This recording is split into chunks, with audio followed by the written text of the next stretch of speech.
कि आप हमारे बड़े हो, आप अकेले मत समझना, आपकी तरफ उंगली उठेगी सरकार की ईंट से बजा देंगे, याद रखे सरकार। लेकिन अगर सरकार कोई गलत फहमी और वो हमारी पगड़ी से खेलने का प्रयास करेगी हमारे सम्मान से, तो फिर ऐसा इलाज ये करेंगे कि सारी जिंदगी याद रहेगा, फिर कोई भूलने का नहीं कभी भी।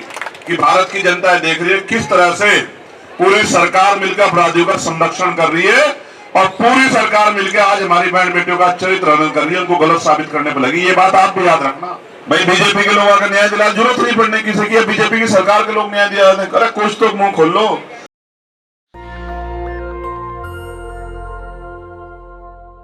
मानना है कि सच्चाई के लिए या अन्याय के खिलाफ लड़ने की कीमत चुकानी पड़ती है। कीमत कैसे चुकानी पड़ती है वो ये है कि पहले 2 दिन अच्छे भले हम लोग यहाँ केरल हाउस में रुक जा रहे थे, दूसरे दिन उन्हें केरल हाउस वालों को पुलिस के लोगों ने कह दिया भाई ने यहाँ टिकट नहीं लेना रात को ना दिन में, भारी कर दिया। चलो तो उसे भी वोट लेंगे, किसान को मेरे को औलादे, हमें तो इससे भी फर्क नहीं पड़ता। हम तो बंजर भूमि को जो है अपनी मेहनत से तैयार करके उसमें फसल उगाने वाले लोग, तो ये भी पार हो जाएगी, उतर जाएगी। चलो नहीं लौटने के जो हो रहा है उसे भी देख रहे हैं कहीं। अब समस्या रही एक और, एक हमारे सीनियर आदमी है देश के इस समय जो ईमानदारी की लड़ाई लड़ रहे हैं, पूर्व गवर्नर सत्यपाल मलिक साहब। अभी 3 दिन पहले अगर आपको याद हो, जिस दिन हम लोग यहाँ के बैठे थे उस दिन आए थे वो, और उन्होंने 1-2 सवाल खड़े कर रखे हैं, सरकार पर जवाब नहीं बन पा रहा है। मैं ये बिल्कुल सच तौर पर कह रहा हूँ कि देखो आगे नहीं जाना हो गया। सरकार जनता के लिए होती है, जनता सरकार के लिए नहीं होती है, और जनता के हर एक सवाल का जवाब देना सरकार की जिम्मेदारी। आज जैसे हम यहाँ सवाल पूछ रहे हैं बार बार कि भाई अपराधी गिरफ्तार कब होंगे, किससे पूछ रहे हैं हम? सरकार से तो सवाल पूछ रहे हैं ना, उसी से पूछ रहे हैं। इस पर ताकत है आपके मेरे पास, कहाँ ताकत है पुलिस के हम गिरफ्तार करो? अगर हम पे होती तो बताओ वो चैन पे घर में सो जाता क्या? बताओ, आप खुद ही सोचो। तो ताकत तो जिनके हाथ में, सवाल उनसे पूछना पड़ेगा। और आज भी सच है, सत्ता से सवाल पूछना चाहिए। तो गवर्नर साहब ने पुलवामा हमले पे एक सवाल खड़ा किया था कि भाई, और मैं अचरज में हूं कि 40 से ज्यादा हमारे देश के वीर जवान जिनके नाम से हम यहाँ, वो वहां सीमा पे और हम यहाँ सुरक्षित है देश के अंदर, उनकी जान गई है, शहादत हुई है, एक FIR दर्ज नहीं हुई। अगर आपकी ईंट गिर जाएगी ना उस पर FIR दर्ज हो जाएगी। किसान की भी अगर वो मोटर चोरी हो जाए उसकी भी FIR हो जाएगी। मजदूर का अगर हथियार गायब हो जाए उस पर भी FIR हो जाएगी। लेकिन आप देखो पुलवामा हमले पे 40 जवान शहीद हुए, एक FIR नहीं। मैं तो देख कर चौंक गया हूं। आज सरकार जांच नहीं कराना चाहती। गवर्नर साहब ने सवाल खड़े तो कीमत ये चुकानी पड़ रही है कि उनके 10 लोग, करीबी लोग, जैसे मेरे साथ मेरी बाजू के रूप में ये पुष्पेंद्र भाई, सतपाल चौधरी जी, अमित कसाना जी, ये जो मेरी बाजू, जैन साहब, हिमांशु भाई, ये जो हमारे बिल्कुल करीबी लोग हैं, 10 लोग CBI का छापा पड़ा। और आप भरोसा करोगे जिनके यहाँ CBI का छापा पड़ा, उनकी पैंट देखकर लगता है कि उन्होंने, वो पैंट भी जो है 10 साल पुरानी होगी। मतलब सरकार जितना गिर सकती है उससे ज्यादा मैं तो ये देखना चाहता हूँ ये सरकार कितने, कहां तक गिर सकती है। तो छापा मार के उनके फोन जब्त करके लेके हम गए थे गवर्नर साहब के पास में, उनको ये कहने के लिए कि आप हमारे बड़े हो, आप अकेले मत समझना, आपकी तरफ उंगली उठेगी सरकार की ईंट से बजा देंगे, याद रखे सरकार। ये तो हमारी बैंड भाई इसको लीड कर रहे हैं, हमारे पहलवान जी जो खिलाड़ी हैं उनकी वजह से हम, क्योंकि एक इस धरने का एक अनुशासन है, एक नियम है, हमारा काम इसको बैक सपोर्ट करना है, तो इसलिए हम इसकी सारी बात मानते हैं।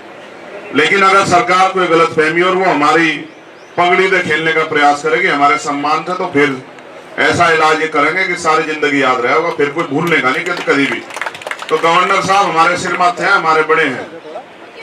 अगर ये लगता हो, देखो पूर्व विधायक पर भी सुरक्षा होगी और गवर्नर साहब पर कुछ भी नहीं है, कल कोई भी जाकर उन पर हमला कर सके। सरकार ये चाह रही गवर्नर साहब कल के मरते आज मर जा। गवर्नर साहब नहीं मरने के, लेकिन अन्याय करने वाली और हमारे बहादुर सिपाहियों की हत्यारी सरकार जरूर खत्म होगी, ये बात याद रखना आप लोग। तो अभी हम उस बात को भी और बड़े पैमाने पर करें, क्योंकि उनकी सुरक्षा बहुत जरूरी है। वो बड़े जिम्मेदार आदमी है। जो आदमी अपने पद प्रतिष्ठा की परवाह न करे, उस देश के लिए जिए, तो उसकी रक्षा सुरक्षा करना हम सब लोगों की जिम्मेदारी है। इसलिए ये बात मैंने आपको इसलिए बताई। मुझे तो केरल भवन से इन्होंने रुकवा दिया।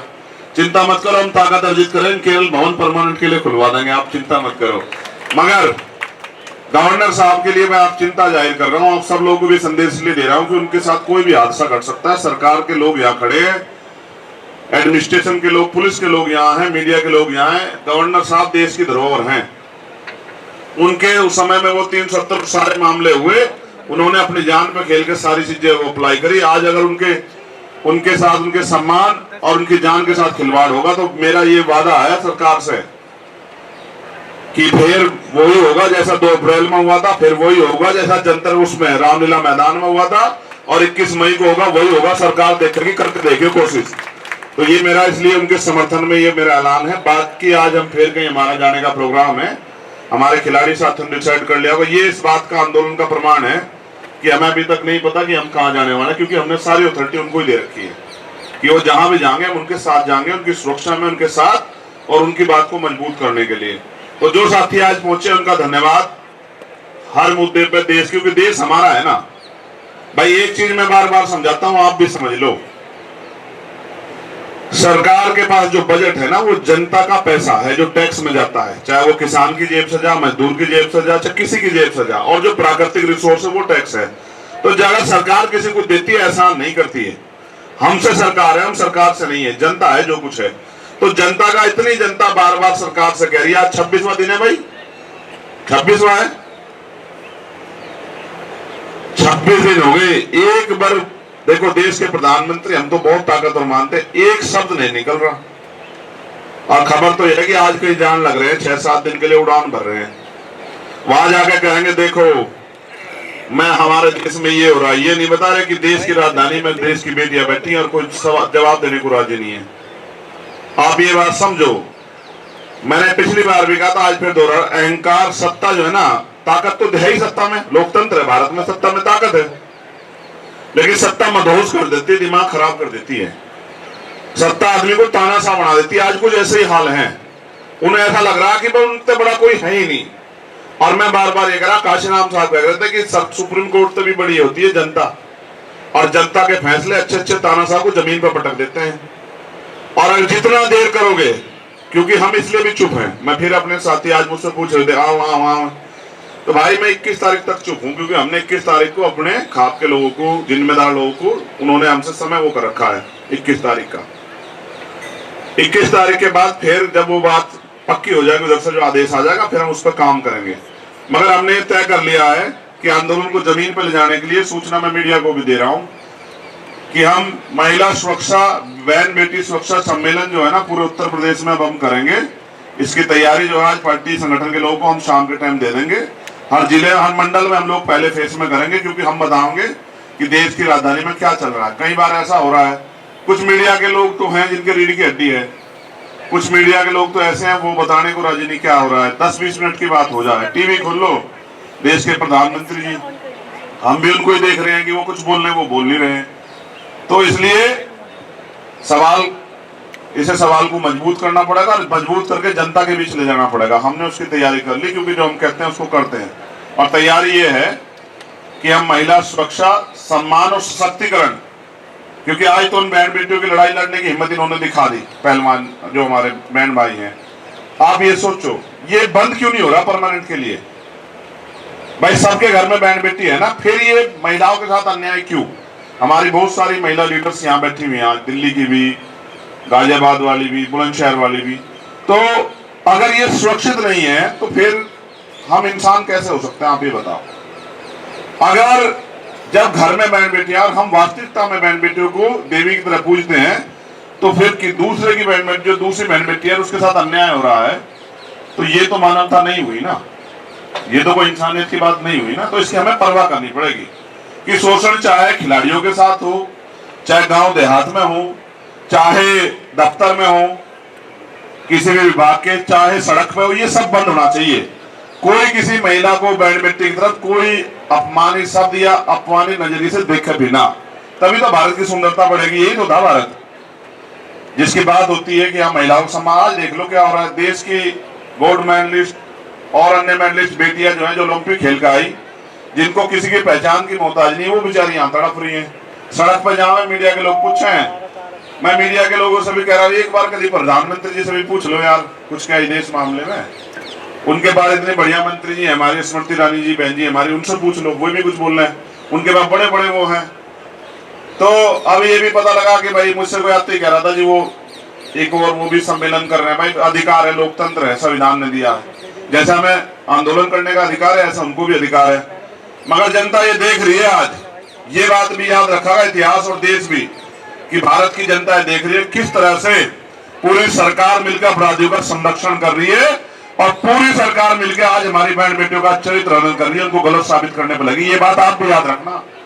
किसान को याद तो सारी चीज रहा है, सारी चीज याद रहा, किसान को ये भी याद रहा कि जो फसल बोई थी उसमें कितना नुकसान हुआ था, क्योंकि वो पेट काटता है ना, वो धूप में रहता है, वो पानी लेता रात को 3 बजे उठकर, उसे प्राकृतिक मार होती है, ओला पड़ जाता है, बारिश आ जाती है, हवा चल जाती है, सब झेलता है वो। लेकिन मैं फिर कह रहा हूं, हमें तो यही सिखाया कि आदमी भूखा रह सके लेकिन अपमानित होकर नहीं रह सकता। घर की इज्जत होती है बैंड बेटी, जिस घर में बैंड बेटी की इज्जत ना हो, सुरक्षित ना हो, फिर उसका वो आदमी चाहे कितनी बड़ी मूंछ रख ले कोई फायदा ना।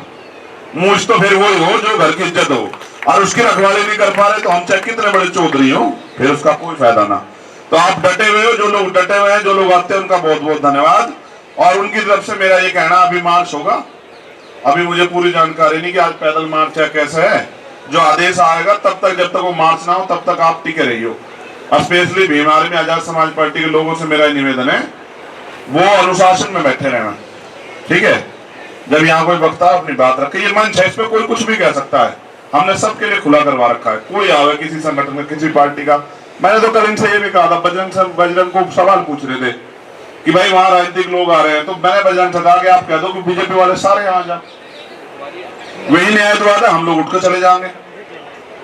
भाई बीजेपी के लोग आकर न्याय दिला, जरूरत नहीं पड़ने किसी की, बीजेपी की सरकार के लोग न्याय दिला। अरे कुछ तो मुंह खोल लो, जब सब लोग एक तरफा हो जाएंगे तो न्याय कैसे मिलेगा, नु बताओ।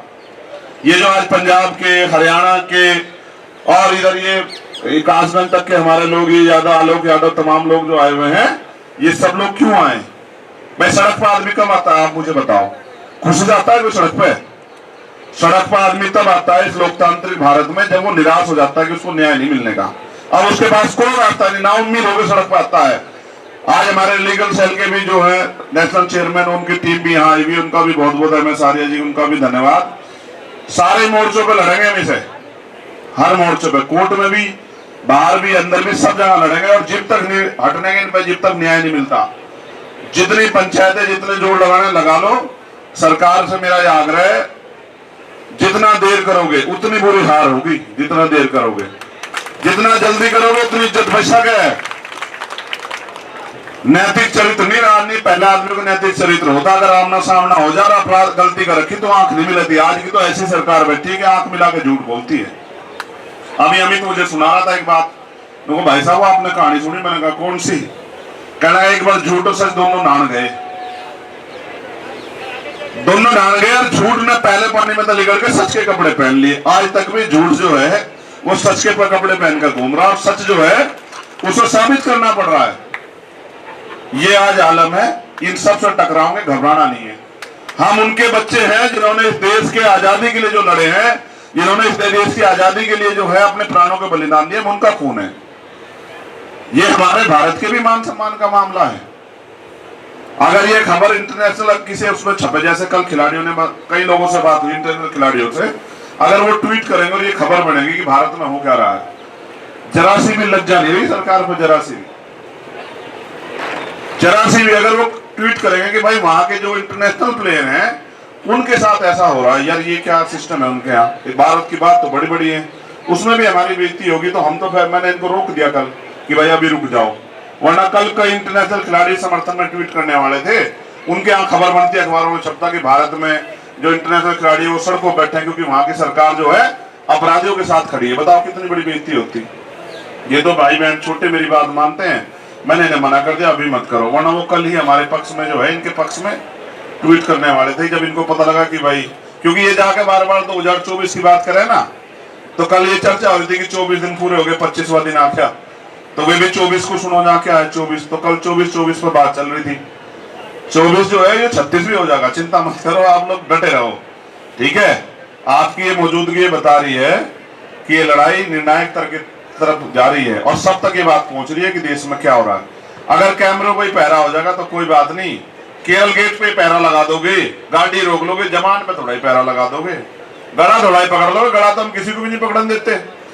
तो सब चीज देखी जा रही है, आज देश भी देख रहा है और हमारे किसान का मेरे भी देख रहे हैं कि इतिहास आज अपने आप को खुद दोहरा रहा है। देखो, हक की लड़ाई यहाँ सड़कों पे लड़नी पड़ रही है, न्याय सबके लिए समान है, संविधान में सबको अधिकार है, लेकिन हम यहाँ सड़कों पे इसलिए हैं क्योंकि पूरी सरकार मिलकर कोशिश कर रही है किस तरह न्याय का गला घोट दो। तो हम अपनी बहन बेटियों का गला नहीं घोटने देने के, और गला घोटने वाले को वो सबक सिखाओगे, इतिहास में दर्ज रहेगा, कभी किसी बहन बेटी की तरफ हाथ न उठावे कोई। बहुत बहुत धन्यवाद। जय भीम, जय भारत, जय जवान, जय किसान। नेशनल दस्तक की आपसे गुजारिश है कि अगर इसको बचाना चाहते हैं तो नेशनल दस्तक को सब्सक्राइब करने के लिए रेड कलर के सब्सक्राइब बटन को दबाएं, फिर बेल आइकन की घंटी दबाएं। नेशनल दस्तक को बचाने के लिए बहुत जरूरी है कि हर खबर को शेयर करें, लाइक करें, कमेंट जरूर करें।